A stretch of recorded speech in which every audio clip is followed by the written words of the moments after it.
welcome back to the Magpie Channel TV. And the Buongiorno opening has never been so appropriate for our Italian stallion. Sandro, ole, ole, ole.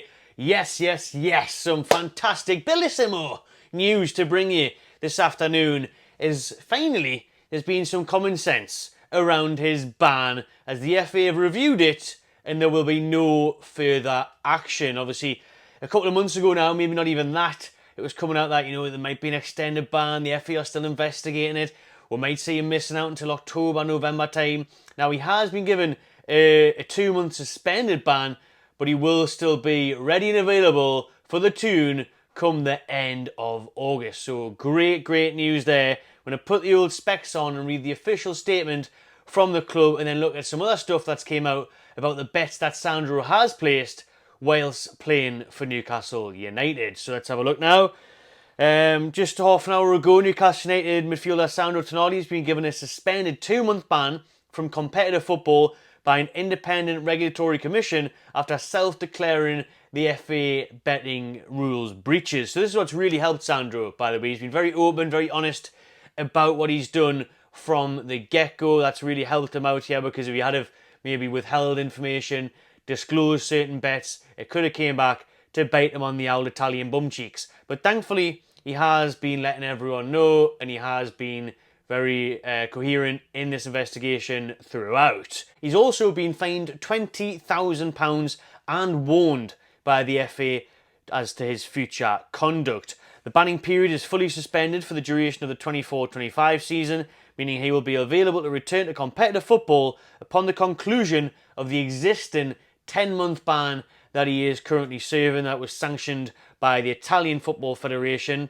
twats, on the 27th of October 2023. It's also worth noting, right, that the Italian FA did give him that 10-month ban for the betting allegations that went back to his Milan days, when he was representing Italy, his country, and then when he started at Newcastle.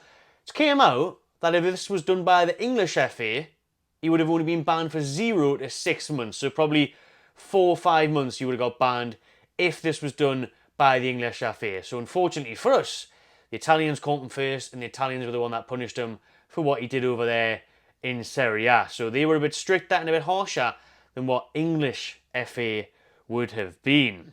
Provided that he does not commit any further breach of the FA betting rules during the suspension period, Sandro will not serve any part of the 2-month sanction. So as it stands, and as he's hopefully behaving and hopefully getting the help that he needs, he will be fined to return at the end of August. It would only be if they discovered further bets have been made since and now that he would face further punishment, and that would be quite scary what that could be. It would be at least a 2-month sanction if he did do any further bets, but I think that add stuff on, it would get worse for him, but hopefully and thankfully that's not the case so far. As acknowledged by the FA in the Independent Regulatory Commission's written reasons, the level of assistance Sandro has provided by self-referring and fully cooperating with a subsequent investigation is extraordinary and unprecedented. Sandro made full admissions as to his betting activity and did so in circumstances where there was no other evidence to support misconduct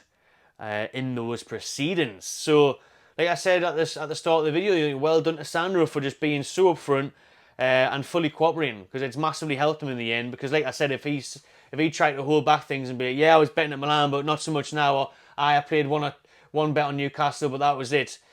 He's came out and he's literally give full accountability for his betting activity. He's laid it on the line. He said it how it is, and that's really helped proceedings, to be fair, and it's helped us and him in the long run. Worth noting that Sandro is still continuing to follow a therapeutic plan and educational program with the club's full support, and will continue to train with his teammates. So as in this 10-month spell, I can't believe it hasn't been 10 months, it will be in August, but we're a long way through that now.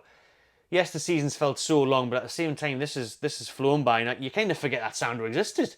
To be honest, when you see pictures of him training, I think it is brilliant that he is still being allowed to train with his teammates, because Ivan Toney didn't get a chance to do that. I think you can tell in his performances, he's been crap since he's came back, hasn't he? But with Tonali, he's obviously been playing week in, week out on the training ground. It still doesn't help massively, because you can't get match sharpness without, you guessed it, playing in match games. You know what I mean? Without competitive football, you don't quite get that edge and that full capability. So yes, training ground's great, having to knock about and stuff and working on the tactics. The best thing I've seen is obviously he's developing his English and he's developing his relationship with his teammates and improving that chemistry with his side that will hopefully see us flourish in him next season when he's allowed back at the end of August. So it's great that he's been able to train, and like I said, throughout this period he has been undergoing educational programs to help with his betting addiction. It is a serious problem. There's many people that suffer with it, so it is a serious issue. He has got a gambling problem, he has got a serious addiction. Thankfully he's been getting therapeutic and educational help to assist him in that and hopefully counter the problem at hand, and that's great news, you know what I mean? Hopefully Sandro comes back stronger, and I literally can't wait to see him. I think he's going to be unreal. I was buzzing when we signed him. He's showing glimpses of it. His debut against Villa, absolutely class. And then now, I can't wait till the end of August when he will be back. So thankfully that 2-month suspension is suspended. So he will be able to return to action for Newcastle at the end of August. Just to look at what did happen with Sandro, then he placed 40 to 50 bets since joining Newcastle.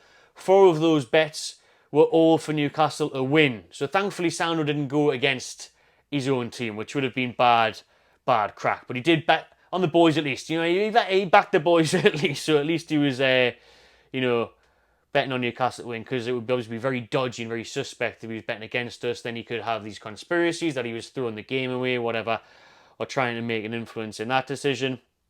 So Sandro Tonali disclosed these bets between 12th of August 2023 and the early of October 23. 4 bets on Newcastle United Football Club, which were an accumulator bet involving NUFC to beat Brighton on September the 2nd or NUFC to beat Burnley on the 30th of September. Another one was an accumulator bet including NUFC to beat Brentford on the 16th of September, a single bet on NUFC to beat Man City on the 27th of September, and an accumulator bet including Newcastle to beat West Ham on the 8th of October. Tonali also denied placing bets on Champions League or international matches.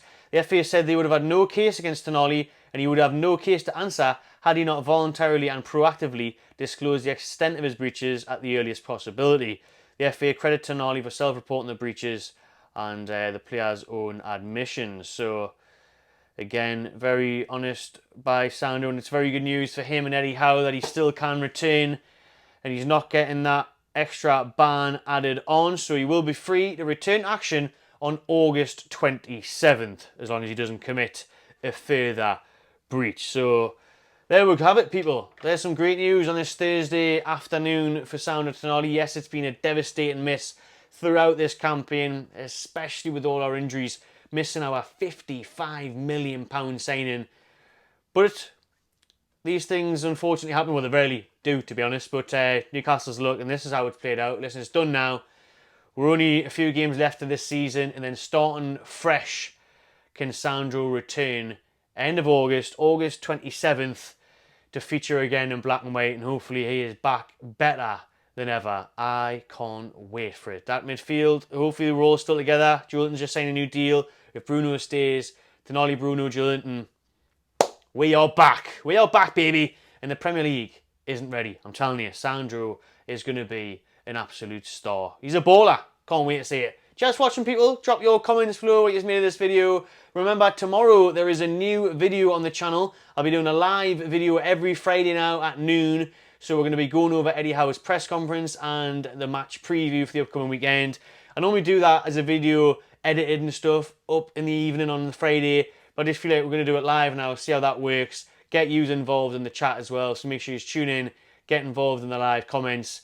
And we'll have a bit of banter and we'll talk everything Newcastle United. All the news round up in a live show for you Fridays at 12. Cheers, people. See yous on the next one.